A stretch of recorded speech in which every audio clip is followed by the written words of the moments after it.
Thank you very much indeed, Yvonne. Now, some people have already indicated to us that they would like to speak. So if I read out the list of people we've already got down, and then obviously anybody else who'd like to come in, we'd take contributions. So first of all, then, if I just read the people who've already indicated and said they'd be willing to speak up.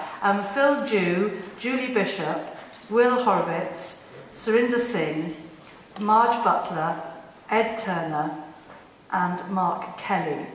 So if we could start with Phil Jew from Advice UK. Do you want a mic? Well, people can hear me. I'm happy to speak without a speak up. Is that okay, Nick? It's probably easier because this doesn't look as if it detaches. No, it won't stretch. So okay. Either you'd have to run out here or you'd I'll have to stand throw up it and to you. speak up. That's So fine. speak up. I think the thing is, if someone isn't clear, you can't hear them for some reason, you're in the wrong place. Can you indicate so that they are aware and they can speak up? Well, there's no point having a meeting if you can't hear. Okay, thanks, Neil, and thanks for the opportunity to speak today. I think there's a few things I want to say. I hope I won't run over what's already been said very eloquently about the advice sector, but add to that.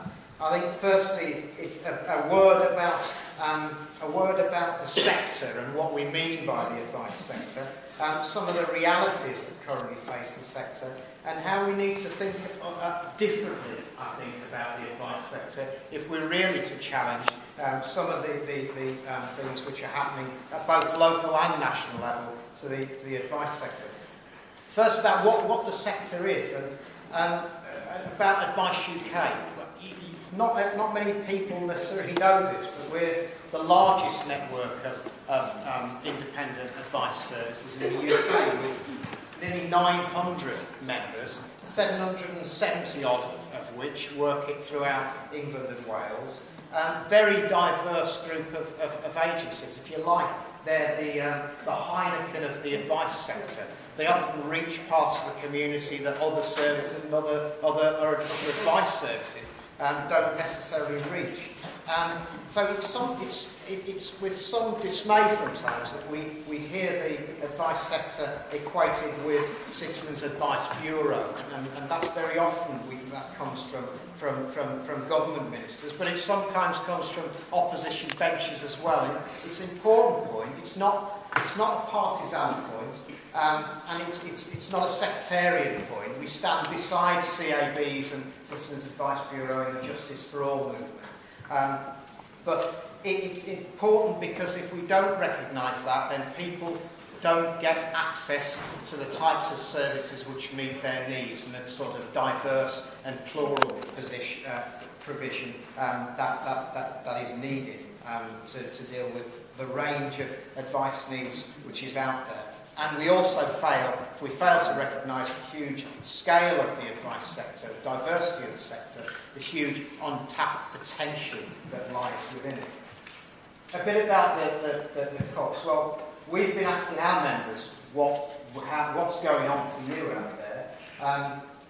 The feedback we've had from our members is that around 90% of them are facing some sort of cut to their funding. Either it's happened already or it's going to happen in the future. Over half of those have had cuts to local authority funding, as Andy Slaughter said, a major funder of advice still, and the cuts are going on out there. But it's happening to other funding streams as well. It's important, I think, within that, though, that we don't just focus on that, because there are some notable exceptions at local authority level, and I think it's important that we highlight where local authorities have thought, no, we recognise the importance of advice services locally, and we're going to make sure we protect the funding to them, and in some cases that we increase the funding to them, because in times of rising unemployment, they're ever more needed. So a few examples: Brighton and Hove City Council, Northamptonshire County Council, Oxford City Council. Just a few who've said, actually, we want to protect our services. It may have been after some lobbying from the advice sector, but they've taken that positive decision, and that's important. However, still, potentially 10 to 15% cuts in local authority funding to advice could mean 20 million cuts to the advice sector nationwide, and that's of deep concern. and the impact is going to be reduced services for advice services for clients. Now, my final point is around the need for new thinking. And it's something that the Justice for All Alliance really recognises as well, that we have to put forward some alternatives. We can't just say no cuts. Now, we've been thinking about this in Advice UK for many years now, that we need a different approach to the design and the commissioning and the funding of advice services. It's not just something we've just been saying. We were critical of the last government's policy as well, as Lord Backwell sort of knows. And we've done a lot of work to look at how things could be redesigned from a bottom-up client perspective, which we think is really important. A people-centred approach to systematic improvement of advice. And that's because some of the work we've done, and most recent work's currently going on in Nottingham, I know there's people from Nottingham here as well today, shows that around a third of the demand for advice services is caused by preventable failure in public service delivery. So things are going on in the DWP, HMRC, local registered social landlords, housing benefit, council tax, banks, the court systems, you name it, which are having an impact on advice services. And they're dealing with that failure. And it's preventable. And herein, I think, lies a real key to the future, that we have to see the role for advice in public service improvement. We're currently carrying out some pilots of linking up, for instance, local benefits and revenue services with some advice agencies. So they've got a direct link to that service, so they intervene early in cases, so they spot problems early, so that they deal with the cost and waste that is sometimes locked into public services because it's not dealt with. There's no learning there. So we really think that there needs to be a different approach to the way advice services are commissioned.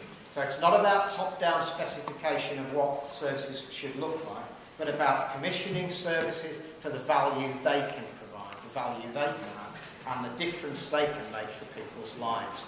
And that's quite a different approach than I think the one we've had to date. Certainly under legal aid, but often at a local authority level. So we think there's some real changes need to be made, and I hope that people here will agree that what we need to do is start to move on to a different level for advice services. Thank you very much indeed.